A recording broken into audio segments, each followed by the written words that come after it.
ನಡಿ ಈಗ ಶುರು ಮಾಡೋಣ.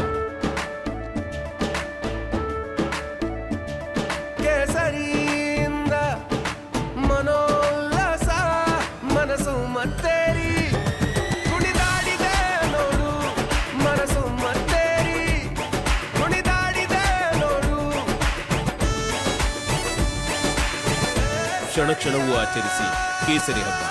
ವಿಮಲ್ ಬಾಯಲ್ಲಿ ಹೇಳಿ ಕೇಸರಿ.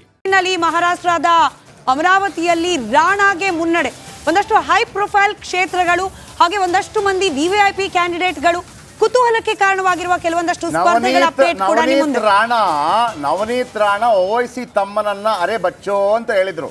ಕ್ಯಾ ಮೇರಾ ಬೇಟಾ ಮೇರಾ ಬಾಯಿ ಬಚ್ಚಾ ಕ್ಯಾ ಅಂತ ಅಂದ್ಬಿಟ್ಟು ನವನೀತ್ ರಾಣಾ ಕನ್ನಡ ಸಿನಿಮಾದಲ್ಲೂ ಕೂಡ ಆಕ್ಟಿಂಗ್ ಮಾಡಿದ್ದಾರೆ. ಬಹಳ ಅದ್ಭುತವಾದಂತಹ ಡಾಕ್ಟರ್ ಮಂಜುನಾಥ್. ಕರ್ನಾಟಕದ ಅತ್ಯಂತ ಕುತೂಹಲ ಕ್ಷೇತ್ರ ಬೆಂಗಳೂರು ಗ್ರಾಮಾಂತರ. ಡಾಕ್ಟರ್ CN ಮಂಜುನಾಥ್ ಅವರು ಮುನ್ನಡೆಯಲ್ಲಿದ್ದಾರೆ ಸದ್ಯಕ್ಕೆ ಅನ್ನೋ ಮಾಹಿತಿ ಲಭ್ಯವಾಗ್ತಾ ಇದೆ. ಬೆಂಗಳೂರು ಗ್ರಾಮಾಂತರದ ಸದ್ಯದ ಟ್ರೆಂಡ್ ಅನ್ನ ಗಮನಿಸ್ತಾ ಇದ್ದೀರಿ.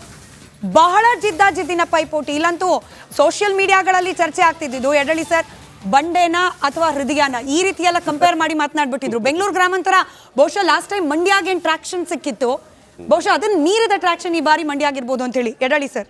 ಅಲ್ಲಿ ಸ್ವಲ್ಪ ತುರುಸಿನ ಸ್ಪರ್ಧೆ ಇದೆ. ಈಗಾಗಲೇ ಸುಧಾಮೂರ್ತಿ ಅವರು ಹೇಳಿದ ಹಾಗೆ ಆಕಸ್ಮಿಕವಾಗಿ ಮಂಜುನಾಥ್ ಅವ್ರು ಗೆಲ್ತಾರೆ.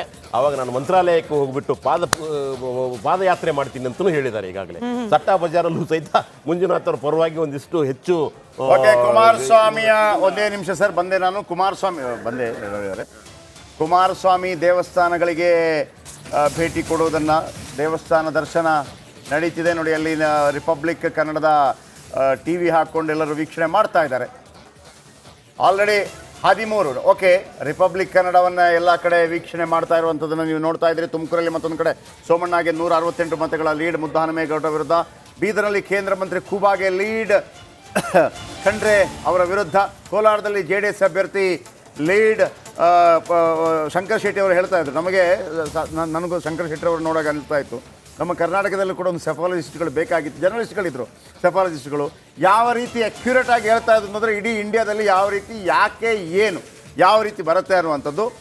ಒನ್ಸ್ ಅಗೇನ್ ಬೆಂಗಳೂರು ಗ್ರಾಮಾಂತರದಲ್ಲಿ BJPಗೆ ಲೀಡ್ CN ಮಂಜುನಾಥ್ 45 ಮತಗಳ ಲೀಡ್. ಇದೆಲ್ಲವೂ ಕೂಡ ಅಂಚೆ ಮತದಾನ ಬದಲಾವಣೆ ಆಗುತ್ತೆ ನೋಡಿ. 14ಕ್ಕೆ ಬಂತು, ಅಂದರೆ 50-50 ಆಯಿತು.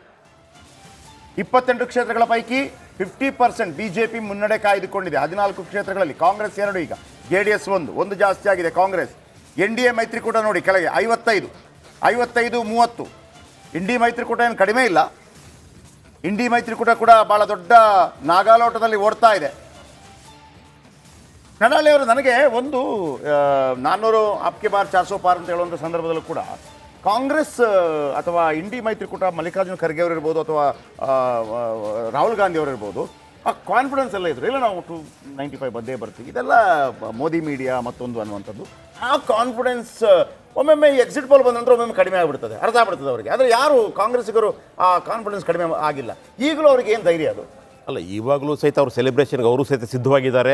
ದೆಹಲಿಯಲ್ಲಿ ಅವರು ಕಚೇರಿಯ ಮುಂದ್ಗಡೆಗೆ ಈಗಾಗಲೇ ಪೆಂಡಲ್ ಹಾಕ್ಬಿಟ್ಟು ಸ್ವೀಟ್ ಗೀಟ್ ಎಲ್ಲ ರೆಡಿ ಮಾಡ್ಕೊಂಡು ಅವರು ಕೂತಿದ್ದಾರೆ. BJP ಅವರು ಕೂತಿದ್ದಾರೆ. ಸೊ ಇವು ಅವರವ್ರದೇ ಆದಂಥ ಲೆಕ್ಕಾಚಾರಗಳು ಇರ್ತವೆ. ಸೊ ಇವರು 400 ಪಾರ್ ಅಂತ ಹೇಳ್ತಾರೆ. ಅವರು ನೀವು ಹಲವಾರು ಸತಿ ನೀವು ನೋಡಿದಾಗ ಯೋಗೇಂದ್ರ ಯಾದವ್ ನೋಡಿ, ಶರದ್ ಪವಾರ್ ನೋಡಿ, ಪರಕಾಲ್ ಪ್ರಭಾಕರ್ ಅವ್ರು ನೋಡಿ, ಅವರೆಲ್ಲರೂ ಹೇಳೋದು ಏನಂದ್ರೆ 240 ಒಳಗಡೆಗೆ ಬರುತ್ತೆ BJP NDA ಅಂತ ಅವ್ರು ಹೇಳ್ತಾ ಇದ್ದಾರೆ. ಒಬ್ಬೊಬ್ರದ್ದು ಒಂದೊಂದು ರೀತಿಯಾದ ಅನ್ನೋದನ್ನ ಎಕ್ಸ್ಪ್ಲೇನ್ ಮಾಡಬೇಕು. ಅದಕ್ಕೆ ಮುಂಚೆ ಲೈವ್ ವಿಜುವಲ್ಸ್ ನೋಡ್ತಾ ಇದ್ದೀರಿ. ಕುಮಾರಸ್ವಾಮಿ ಅವರು ದೇವಸ್ಥಾನಕ್ಕೆ ಹೋಗಿ ಪೂಜೆಯನ್ನ ಸಲ್ಲಿಕೆ ಮಾಡ್ತಾ ಇದ್ದಾರೆ. ಇದು ನೇರ ಪ್ರಸಾರದ ದೃಶ್ಯ. ಚುಂಚನಗಿರಿ ಮಠದಲ್ಲಿ ನಿರ್ಮಲಾನಂದ ಸ್ವಾಮೀಜಿಗಳು ಕೂಡ ಇದ್ದಾರೆ. ಕಾಲಭೈರವೇಶ್ವರ ಆಮೇಲೆ ಒಕ್ಕಲಿಗರ ಆರಾಧ್ಯ ದೈವ. ಮಠಕ್ಕೆ ಬಹಳಷ್ಟು ಪವರ್ಫುಲ್, ಅಂದ್ರೆ ರಾಜಕೀಯವಾಗಿಯೂ ಕೂಡ ಒಂದಷ್ಟು ಹೋಲ್ಡ್ ಅನ್ನ ಇಟ್ಕೊಂಡಿರುವಂತಹ ಮಠಮಾನ್ಯಗಳ ಪೈಕಿ ಇದು ಕೂಡ ಕಾಲಭೈರವೇಶ್ವರನಿಗೆ ಕೂಡ ಅದು ಇಷ್ಟು ಒಂದು ಅಮಾವಾಸ್ಯೆ